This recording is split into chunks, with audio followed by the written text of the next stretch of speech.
Alors bienvenue à tous, nous sommes le mercredi 20 septembre 2023. Je vous fais une petite mise à jour avant les annonces ce soir de Jérôme Powell, de la Fed pour l'annonce des taux. Il va y avoir le FOMC, ok. Donc voilà, il risque d'y avoir un peu de mouvement avant, après, pendant. Donc c'est pour ça que je vous fais cette vidéo.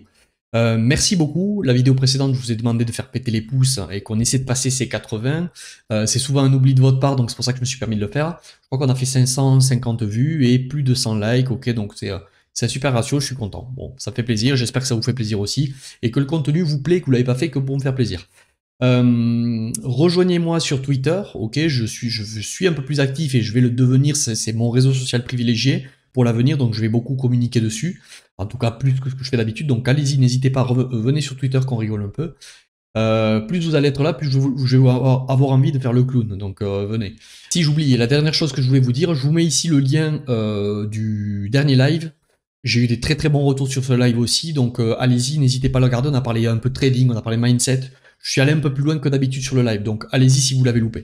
Alors, on démarre le suivi marché, on va pas faire 36 000 choses, hein. On reprend où on en était resté sur le dernier suivi hebdo que je vous ai fait, je vous remets aussi le lien ici pour aller le voir, c'est la suite, je refais pas le long terme, on va de suite en weekly, de suite à l'essentiel sur cette vidéo. Alors Bitcoin, la tendance est haussière en weekly, vous le savez, tant que ce niveau ne casse pas selon moi, la tendance est haussière. Dans les vidéos précédentes, je vous ai aussi dit que ce niveau a déjà été pris sur les contrats perpétuels. Ok, vous allez sur BTC USDT perte, Bybit, Binance, BitGet, etc. La mèche de la semaine du lundi 11 septembre, ok, est venue prendre la liquidité du 12 juin, ok, de la bougie de la semaine du 12 juin. Donc, je vous disais la dernière fois, on est en train de spéculer, va-t-on avoir le scénario où on consolide, on range et on passe et c'est parti bull market, ou est-ce qu'on va avoir besoin de faire un scénario un peu type Covid, ok, ici, mars 2020, la grosse liquidation de tous les longs ici, on revient tester une zone clé qui était une ancienne dimension zone, au passage allez pour les nouveaux je vous le montre, on passe en monthly. À cet endroit, cette mèche du Covid n'était pas anodine, ok.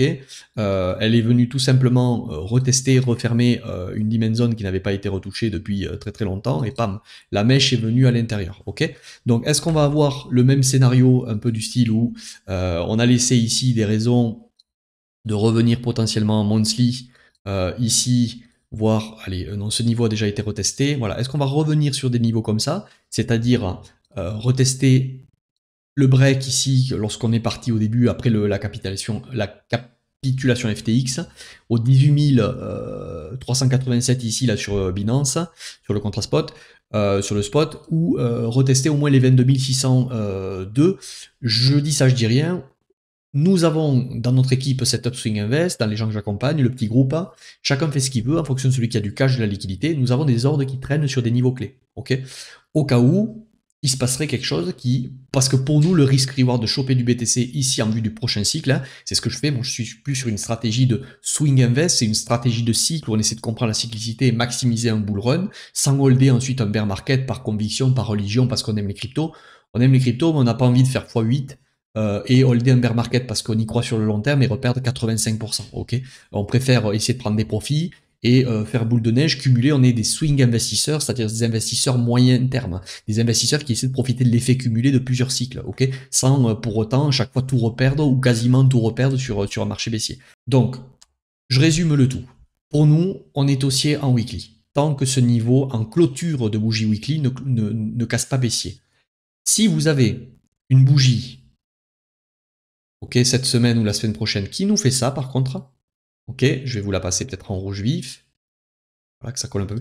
Si on a ça, là, attention. Là, je vous dirais pas, non, non, il ne faut pas être dans le déni.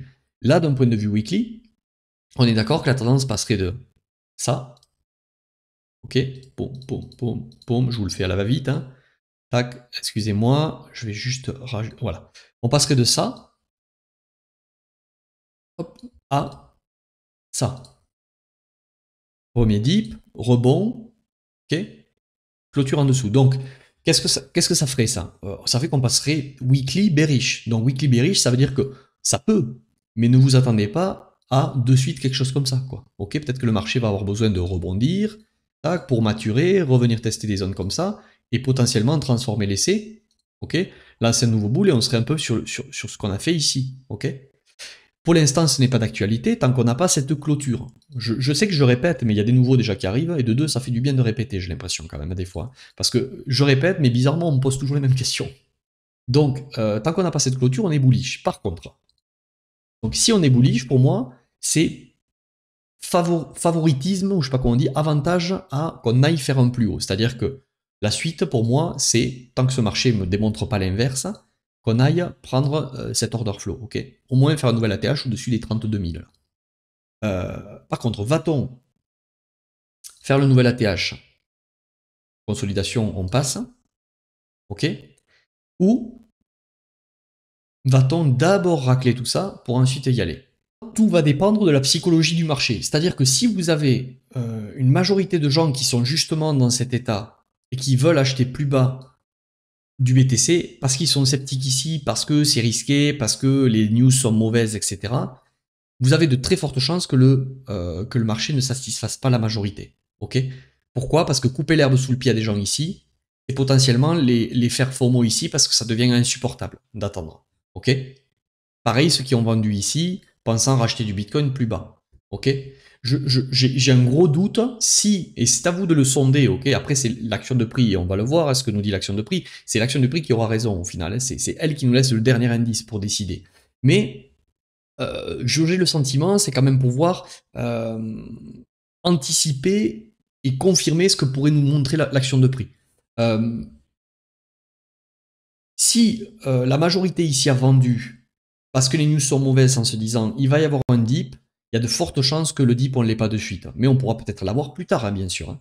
Si par contre vous avez des gens qui ici aujourd'hui veulent acheter très fort avec du levier parce que c'est l'opportunité du siècle, parce que le halving arrive, il y a de très fortes chances qu'on ait le scénario cassure. Et si les gens ne sont pas calmés, on continue jusqu'à les calmer. Je pense personnellement, et je vais vous dire là, moi ce que je vois, ce que je pense, c'est pas Madame Irma, c'est par rapport à ce que je sonde du sentiment et par rapport à l'action du prix qu'on va aller étudier là juste à la fin, je pense que le marché va partir plus haut. Je pense qu'il y a quand même, au vu de l'action du prix, de la liquidité en dessous, au vu des equal low, au vu de... Bon, pour plusieurs raisons hein, que j'ai évoquées dans les vidéos précédentes, que j'évoque dans mes accompagnements, etc. Il y a plusieurs raisons ici qui me laissent penser qu'on pourrait venir prendre cette liquidité-là. Mais de là à s'installer dans quelque chose qui laisse du temps aux gens de rentrer, je pense pas. Je pense qu'en fait, on est dans un moment où les gens ont peur, il n'y a pas un afflux massif de gens qui achètent en disant il faut y aller, c'est l'opportunité du siècle, etc. Malgré tout, il y a peut-être un intérêt à faire capituler les gens, ok? Et je pense très sincèrement qu'il en faut pas beaucoup pour que les gens se fassent dans les frocs, en fait. Donc, une mèche qui pourrait arriver de manière très subite sur les annonces, par exemple, de FOMC ce soir, qui vient péter toute la liquidité, accumuler un FOMO vendeur en disant ça y est, ça dip, etc. Et une mèche très ravalée, on clôture niveau ni connu, gros ravalement haussier, c'est parti. Je ne veux pas vous faire FOMO, je vous dis juste que ça peut arriver. Donc en tant qu'investisseur, si ces zones de prix du Bitcoin vous intéressent, ok, est-ce qu'on va avoir un truc plus creux, pas assez creux? À vous de voir. Si ces zones de prix vous intéressent, peut-être placer des ordres limites. Il y a peut-être intérêt à avoir quelques ordres limites, parce que si ça arrive et qu'ensuite on part plus haut, vous allez peut-être vous les bouffer et le regretter. Ok? Donc voilà ce que je veux vous dire. Donc qu'est-ce qui me fait dire ça? On va aller voir l'action du prix. Donc 1, vous avez ces equal low, je vous en parle depuis un moment, on n'y revient pas. Ok? 2, il y a cette bougie là que je vous avais identifiée à cet endroit. Il y a 2-3 semaines où on avait eu vraiment le pump, le ravalement. Ok? Et la troisième raison, je suis passé en daily pour vous la montrer. Ok? La troisième raison, c'est l'action du prix depuis que l'on a cassé ces niveaux. Enfin, depuis que l'on est venu, entre guillemets, créer les equal low. Ok? Et depuis que l'on a pris ces niveaux-là. Vous voyez, bon, je ne sais plus si on en avait parlé ensemble, mais on en a parlé dans le suivi Swing Invest. La cassure de ces niveaux, vous voyez, 1, 2, 3, 4, tout ce qui est trop évident finit par être cassé. c'est cassé, mais on vient finalement se reposer sans prendre sur le contrat spot. Hein. C'est equal low. Et là, derrière, on a une relance haussière. Sur la relance haussière, ce qui me plaît pas beaucoup, c'est que les gens oublient que le niveau clé pour moi en daily pour repasser haussier, alors quand je dis haussier, on est haussier weekly, hein, mais on est baissier en daily depuis les tops. Le niveau pour moi qu'il faut breaker, c'est celui-ci, ok, c'est les 28 142 sur Binance. Ici, on est dans une supply daily, ok. Je vais vous la tracer ici, tac. Donc, est-ce que c'est ici qu'il faut s'exciter et pour acheter, pour targeter un plus haut? Non, c'est trop tard. C'était soit je me positionne, j'en ai parlé longuement ça dans le live la semaine dernière. Hein. Allez-y, le dernier live que j'ai fait, je vous les ai mis le lien en début. Ici, c'est pas ici qu'on s'excite. Il y avait de fortes chances qu'on y aille, ok, on en parlait. Mais ici, on est toujours, on n'a rien invalidé dans la tendance daily. C'est-à-dire que, tac, tac, baissier, rebond, ok. Plus bas, ok, rebond. La proba, c'est ça pour l'instant. Tant qu'on ne casse pas ce niveau, ok. Est-ce que ça veut dire qu'il fallait pas prendre le long ici? Non, vous pouviez tenter le long parce que, encore une fois, les equal low sont... On est là pour maximiser les indices, pour prendre la décision. Mais en aucun cas, vous n'allez pas avoir la cassure. Mais c'est pas parce que peut-être qu'il va y avoir la cassure qu'il faut se décider maintenant d'acheter, si vous voulez. Mais est-ce qu'il y avait un long qui était prenable ici? Oui, on en a parlé encore une fois dans le live. Pour autant, celui qui y est maintenant, ok, lui il peut commencer peut-être à prendre son TP1 ici, ou se mettre à break-even parce que le risque existe, mais peut-être qu'il va avoir un trade exceptionnel. Mais est-ce que je me positionne là? Non. La troisième chose, donc equal low, ce rejet ici, là, weekly qui n'était pas du tout beau, ok. La tendance reste baissière en daily, et 4, l'action du prix. C'est-à-dire que là, on avait un niveau, on vient le casser, on clôture en dessous.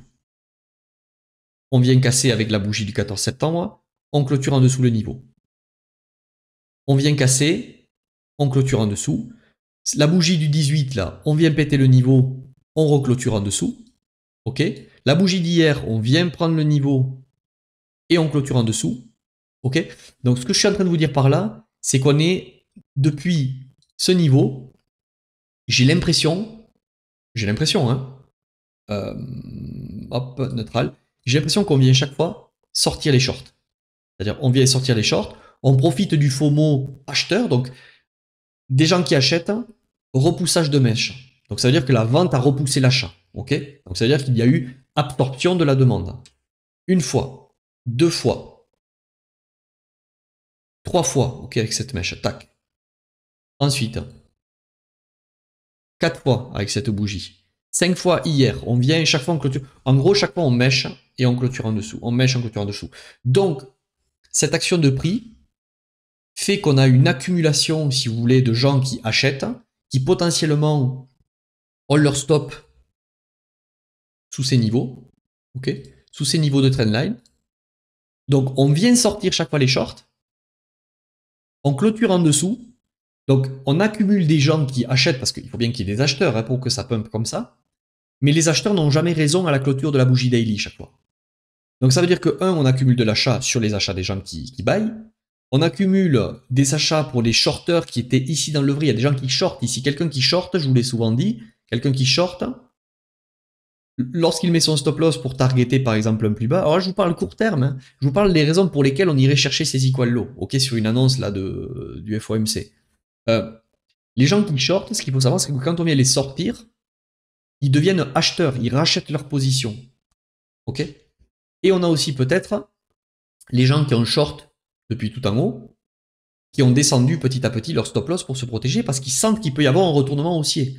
Un shorter depuis tout là-haut qui descend son stop, ok, qui a shorté par exemple par ici, qui avait le stop au-dessus, qui est dans le vrai jusqu'à ici, peut-être que cette personne maintenant il a peur que le marché se retourne fort et vienne le remettre à break-even. Donc il y a des gens depuis tout là-haut qui ont déplacé leur trail stop et l'ont peut-être mis, je sais pas moi, sur ces niveaux de structure, vous voyez, ici, ou peut-être l'avaient même mis ici ou ici. Donc on est en train petit à petit de prendre ces liquidités-là.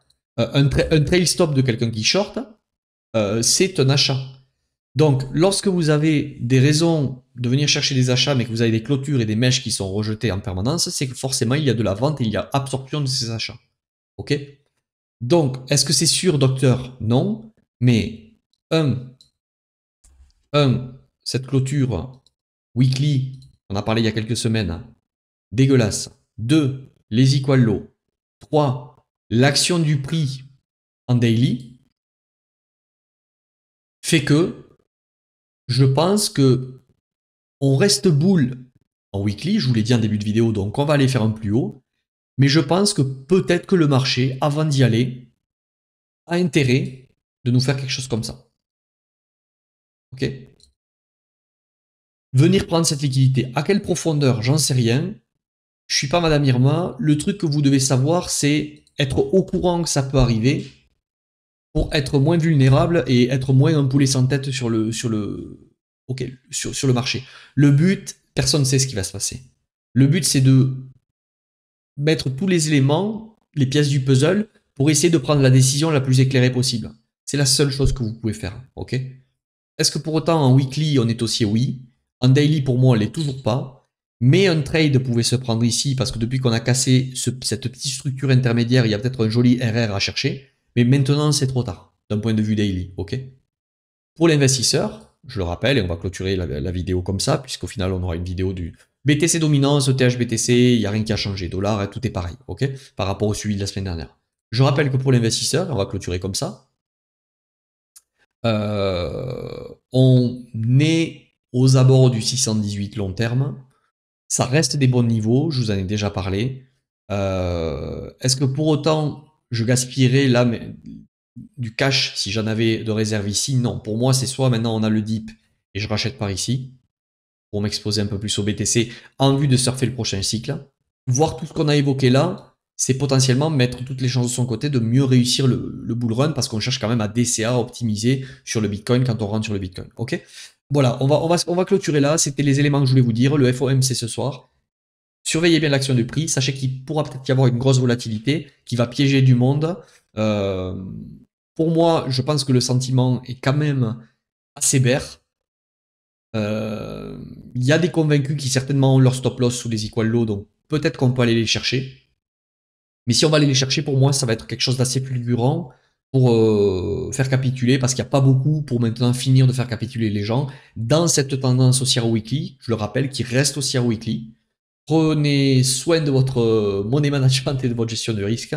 C'était Benjamin. Je vous dis à plus tard. Je ferai un live peut-être en fin de semaine ou rendez-vous semaine prochaine. Voilà, je vous laisse. Bye.